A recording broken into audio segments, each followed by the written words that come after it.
And Moses, we're going to be talking some lacrosse action right quick here. Yeah, you know what? Hockey, well, almost done. You still have the NHL playoffs, of course. The Alberta Cup just wrapped up. You have tons of those things kind of wrapping up. Distracted but right now, by all the hockey, that's true. Well, very true. But we're actually getting into that season with ball and, of course, like you say, lacrosse. The Wheatland Extreme have had a long off-season after getting bumped earlier than expected from last year's playoffs. The team has refocused, rebuilt, and come into this year with absolute confidence. They put this bravado to the test in their home opener against the Edmonton Blues. Now, right off the opening face-off, the Extreme on the penalty kill, and the Edmonton Blues capitalized 1-zip just 24 seconds in. 41 seconds after that, though, the Extreme find the back of the net. Long shot. Colby Brosseau makes it a 1-1 game. They'd be tied at 3 after 1. Second period, Edmonton strikes first on the power play. As you see there, the Extreme get an extra man a minute later, and Bryce Welzel will not home the score at 4-4.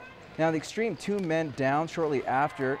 Ty Van Stewart will bail his team out, and the Extreme would score on the PK, but the same penalty, the Blues will strike again. This game is tied at 5. The game goes downhill from there for the boys shortly after. The Extreme just kept heading into the sin bin, and the Blues make them pay. Edmonton outscore the home team 9-3 the rest of the way as they open the opener for both teams 14-8. Afterwards, it was clear to Wheatland coach Scott McAllister what was the downfall. Where we started really slipping was when we were spending most of our time in the penalty box. I mean, it's pretty apparent there that we need to try and get a 5-man game going.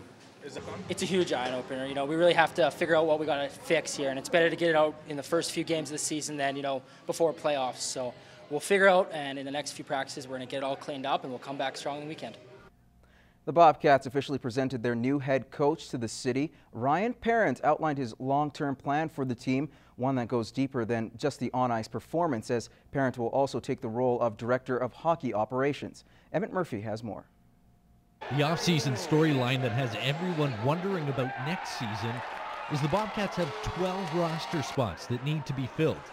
Such a staggeringly high number leaves the immediate future of the team in doubt. Parent wants to make sure this doesn't happen again. I'm looking to develop a program where we have a level,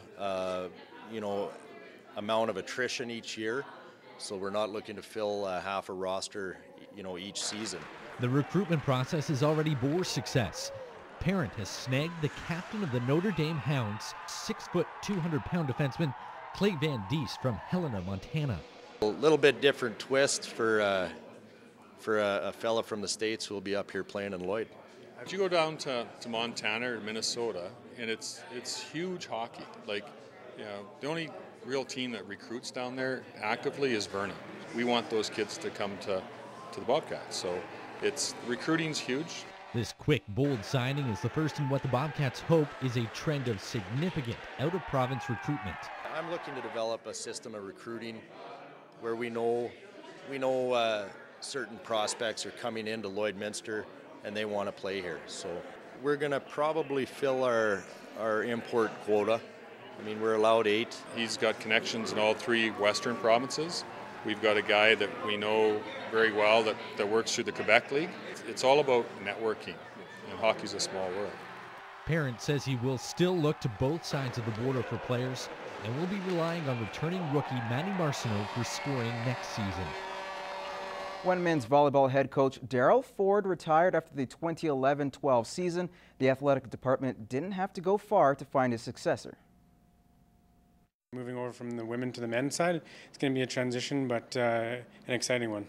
After being an assistant at the CIS and ACAC levels for nearly a decade, Taylor Dyer will be in a new role as head coach of the men's wrestlers volleyball program. My years as an assistant coach have hopefully prepared me for this opportunity. I've had 1 year of head coaching experience at the college level, 1 year with the women's program, and now I look forward to being able to take the reins of my own team. The men's program is full of youth and inexperience, posting a 3-17 record last season.